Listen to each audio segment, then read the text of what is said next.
Hello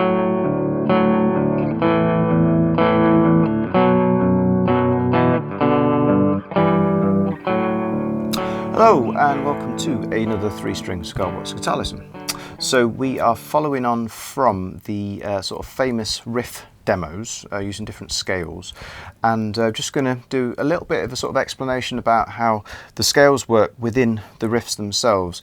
Probably do some like separate sort of tuition videos looking at specific songs, because I've had a few people so they're like, you know, various ones, so we'll look at those. But here we're just going to be looking a little bit about how you play them, but mainly about what the actual riffs themselves sound like.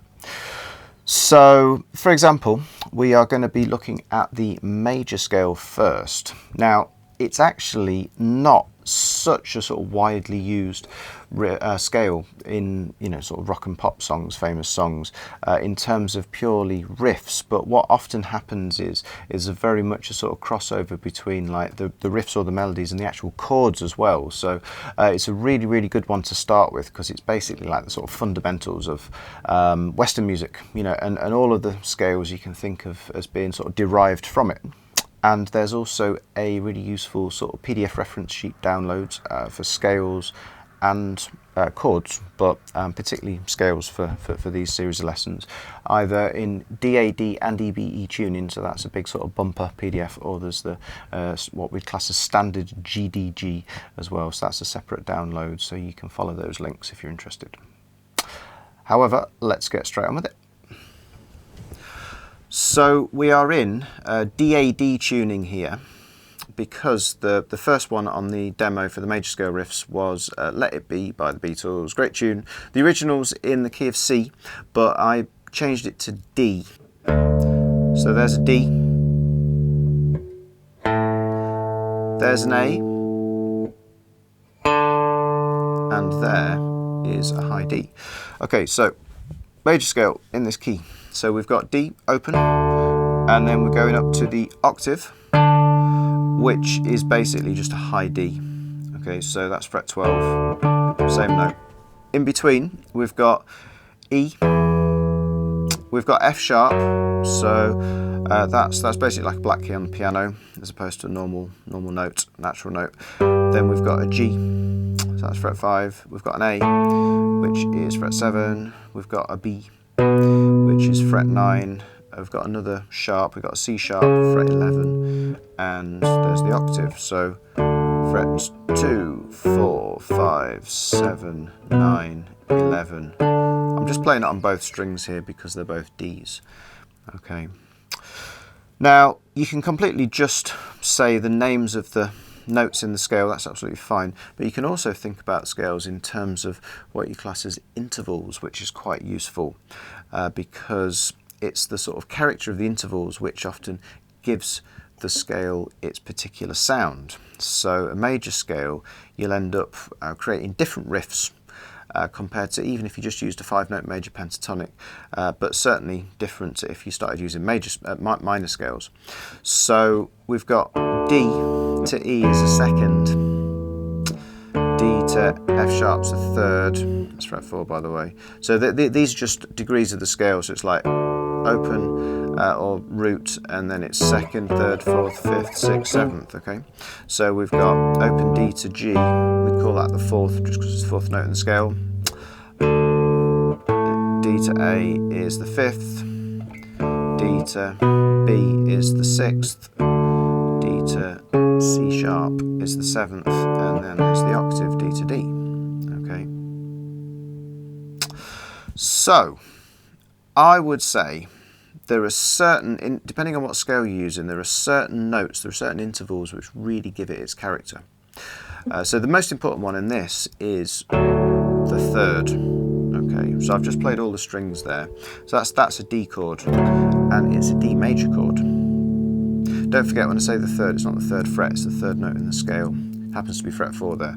So that F sharp note gives us a very definite major sound. If I was to knock it down 1 fret to F, that's a minor, for example. So that third note in the scale definitely gives it that very major character. And probably the other note which really kind of signposts a major scale is the 7th, because when we get to the major pentatonics 5 notes, we're actually removing 2, and we're removing that one, and that gives it quite a major scale sound. It's quite sort of delicate. It doesn't get used as much in, you know, sort of famous rock sort of style riffs, blues and rock style riffs, because it's quite subtle. But when combined with chords, it actually works really well. So, for example, the 3 major chords that you would get in this key would be D major, they would be G major, and it would be D major. Okay, so I'm just going, nice easy one, fret 4, there's your D major, and then fret 2 and fret 5, there's my G, and then that is a major, and then that's an A major. So it's actually a power chord, that one. That's just the easy version. So that's fret 2 on the 2 D strings, and then leaving the open A ringing. If you wanted to do the full sort of major version of that, you'd have to bar at fret 7, and then get your pinky finger right up on fret 11. If you did do that though, that is picking out the 7th chord interval. So the C sharp note that I was saying really gives it the character. So those 3 chords, so that's slightly easy versions, D, G, A, or D, G, so that's fret 5, that's fret 9, so that's very much a sort of major sound, quite bright major sounding G, and there's a definite major sounding A. So here is a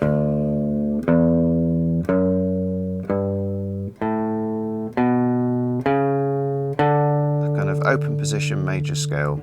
So we're using the open strings, open fret 2, fret 4, fret 5, same again, 2, 4, 5. And I can keep going like I did up the single string, the top string, like we did before.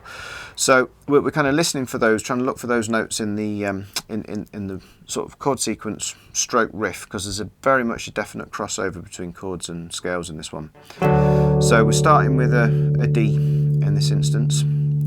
So fret 4, fret 5, open, and then we're going for an A power chord. So that one where we're on fret 2, and then the open A. Goes to a B minor next. So instead of playing like up there, we can do a B minor down here. Fret 2, fret 4. Okay. There's a little melody though that it's a piano part, isn't it, on the original? So you can sort of hear that being picked out on the piano. So what we can do is we can have a B minor, but I'm gonna like sort of pre-prepare this, try and do a bar. You got to watch your action here. You don't want the strings to be too high, otherwise this is going to be pretty tough. So you want to cover 2 strings, add your 3rd finger back in, and then add your little finger in. We're going to get to this note in a minute that we're barring. So that's fret 4 on the top string, and then take it off. So I've gone, and then the open note, the open D, goes with the G chord. We changed to a G, and so there's the bar, that note, fret 2 is being used, and then we'll go to what we call a G6. So we're adding in this E note here on top of the G, so bar in and then fret 2 on the middle string. There's the A power chord, here's the tricky B minor, and then G, another G6, back to D and A, and then go to a G. Now I could just bar this, but I actually want to pick out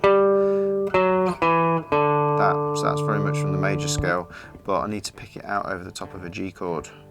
So I'm going to hold this with fingers 2, 3 and 4 at fret 5, and then finish on the D. So that's not really very feasible, so let's put that note there instead, fret 7. That's quite difficult. So, I mean, I wouldn't necessarily try this unless you've been playing for a little bit. It's just a quick demo of how the major scale is used in a great song. And then there's a little sort of turnaround at the end of the verses, which is basically that. One note different, that note there, it actually adds a normal C in, if we're thinking about it in this key. So normally we would have C sharp, so that high C sharp I was talking about, there it is there as well.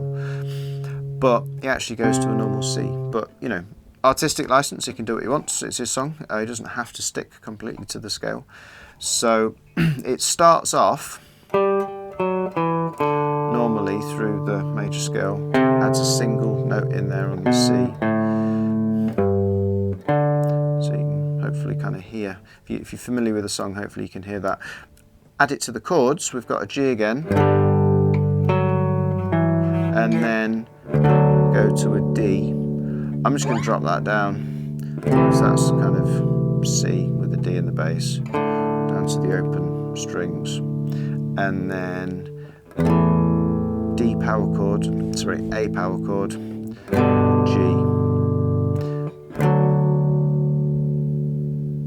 and then on the original the organ sort of kicks in over the top and you have a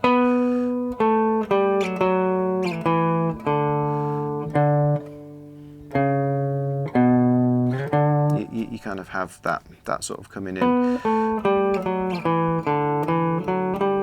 So you can hopefully hear that is pretty much just running down the major scale. Okay, so instead of doing the G like that, I can go up here to fret 9. So bar in, little finger, and then there's the note that's in the bar. That works well. Back to a D chord. That's 4 and 5. Drop it down, there's that extra note again. But just to really pick out the sound of the A major, let's do that. So we're going to bar fret 2, add that fret 4 in back on the middle string, and that's giving you that C sharp sound. And then there's the G. Finish there. So quick guitar change. The other two songs that were in the major scale demo were done on this particular guitar. They're in a different key. So the Green Day one, Wait a Minute When September Ends, that's in the key of G. That's the same as the original. So we'll start with the Green Day one because it kind of it's easier to see how it relates to the previous ones. So if you remember the previous major scale, we were going like this. Same frets. It's now different notes. So the thing with the scale is all of the notes are always the same distance apart from each other. So here you'd class it as going up by a tone or 2 frets from the open, another tone, 2 frets, semitone, which is 1 fret, half a tone, and then another 2 frets, another 2 frets, another 2 tones, and another tone to finish off on fret 11, and then a semitone on the octave. So it's tone, tone, semitone, tone, tone, tone, semitone. And so whichever note you start from, if you follow that pattern, you will always get a major scale. So in this particular key, we've changed the tuning. So we're starting on G. So it's G, A, B, still frets 2 and 4, C fret 5, D fret 7, E fret 9, F sharp fret 11, and then the octave fret 12. All right. So it's still quite chord based, this one. Now on the original he's kind of playing against a couple of notes that sound exactly the same on different strings. It's on a six string guitar. So the best way of doing that is to play fret 12 right up there on the bass string, and then it's the same as the open high string, and then there's another note in between where I'm going to use my 3rd finger and my 4th finger, and I'm going to pluck strings 3, 1, 2, 3, 1, 2,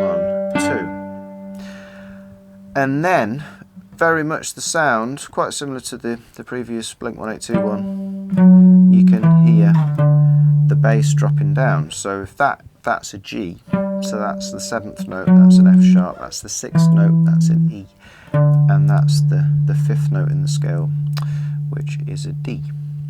So we want to just maintain the other two and then drop that bass note down. So I'm playing 3, 1, 2, 3, 1, 2, fret 11, keep that where it is, 3, 1, 2, 3, 1, 2. There's quite a lot of stretching involved, plus because we're letting things ring out, we need to be bridging round, really using the tips of our fingers so we don't catch other strings. Fret 9, same picking, and then this is the nasty one, fret 7. So you can see there, that's a bit of a horrible stretch. I better take it off before I do myself a mischief. And then it goes to, this is when there's an intro, this is the start of the verse, all of that.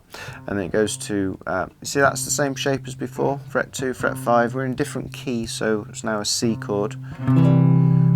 And so I'll probably pick 3, 2, upstroke. Sounds quite similar to what he does on the original. So that's a C major. If we want a C minor, the easiest thing to do is bar and add in fret 8 on the top string. So I'm assuming you know what you're doing with barring. We'll have to maybe do another lesson, a bit more detail. So it's going from C major to C minor. So that's actually slightly different. Again, artistic license. There's no reason to say you have to stay completely within the major scale. So he's done something quite Beatle-esque there, going from major to minor and then back to G in this case. And then does it all again. Drop down to fret 11, that's the 7th note in the scale, 6th note in the scale, and then the 5th note in the scale, and then C minor, and then back to G. I'm just doing a G power chord here, so fret 5 and fret 7. I might use my little finger because here we're gonna drop down again to the 7th note in the scale. So it's really highlighting that, so it's very much major, but you can probably hear it's really kind of tangled up in the chord sequence as well. So you can hear the major notes, but it's kind of as much a chord sequence as a riff. But then we're going to an E minor now. That's an F sharp, that's an E. So G, A, B, fret 4, bar, fret 7, little finger, that's a B minor, and then we're going to a C. Now because I've already got this on, I'm just going to go for that, so that's fret 5, that's the major one right up on fret 9, so it's adding an E note in, and then there's my G power chord,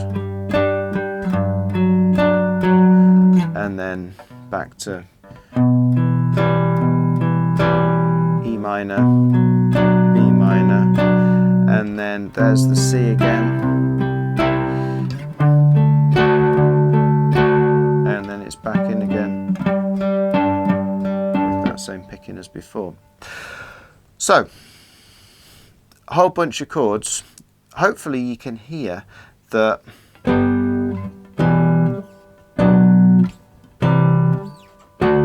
most of them all fit together really nicely, apart from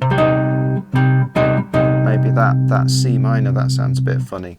Because what happens is, in a key, you have the first note in a major key, which becomes a major chord, so that's G. The second note, which is A in this instance, that doesn't become a major, that becomes a minor. Because what we have to do is we have to create the chords just using those 7 notes, G, A, B, C, D, E, F sharp. We can't use any others. So that A becomes a B minor, and we put them all together. That A becomes a minor. And then the next one, the third one, is a B, and that becomes a minor as well. But the fourth one, which is a C, becomes a major. The fifth one becomes a major, that's D. And the sixth one becomes a minor, that's E minor, which we were playing down there. So you can probably hear that that all sounds incredibly smooth. It fits together perfectly because every single chord is from that key. So that's basically what that song's doing. It's, apart from the C minor, it's just sort of constructed from chords and little melodic riffs from the major scale. So that's about it. So just a very brief demo of how to play those tunes, but hopefully you can hear how they sound against the respective scales in those different keys. And like I said, when we get onto the different scales, even like the 5-note major pentatonic, you still end up with quite a different sound. You know, Sweet Home Alabama has got quite a different, you know, sort of country twang to it compared to these, which are maybe a little bit more sort of subtle sounding. And so, you know, people will just end up like being creative and writing songs in different ways depending on what scale they're using. So I hope that was useful. Hope you found that interesting, and we will be having a look at some 7-note minor scales next. So keep tuned, and we'll see you again very soon.